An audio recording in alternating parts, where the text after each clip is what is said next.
The contact that I use with my legs and how variable that is pretty extreme. Ask him to turn a little bit more so you can see my leg. So the contact with this leg, when I'm riding, if I'm riding forward, I want my legs up against him. Most of the way down my leg, it goes to kind of my lower calf. And if I'm going forward, that contact is there. Not necessarily squeezing, but the contact is there. I can add more squeeze with that leg, just like that, to add more contact. Now, if I want to increase that more, I can take and I can turn my leg out and I can touch with my spur. He's not reacting, he's paying attention to the barn. Kind of glad of that, I can do more. So I can turn, I can touch with my spur. Right then I just touched and then I release. See his head go that way, that's off of that spur. Now I can take that same contact and I can push through, make that contact harder. Basically all I'm doing is just pushing harder. Or I can take that contact and I can make the contact and I can pull my heel up and get more contact.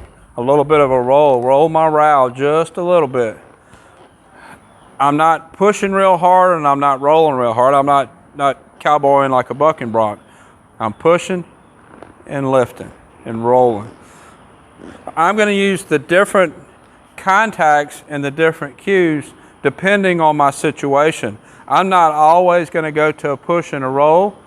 Sometimes I'm just going to tighten my calf up. Sometimes I'm just going to go to pushing with the spur. The contact is going to depend on the horse, how sensitive the horse is to my legs. I always want the horse to move off of my leg, and I want it to move off of my leg with light contact. You hear a lot of people say, I don't ever want to ride with spurs because I don't want my horse to become dull with them. Well, the horse becomes dull to spurs because you're always using the same contact. You're not using the spur properly. If you're using the spur properly, you're only applying the amount of contact that's necessary to make the maneuver happen that you want to happen. Now I just have calf contact. Whoa.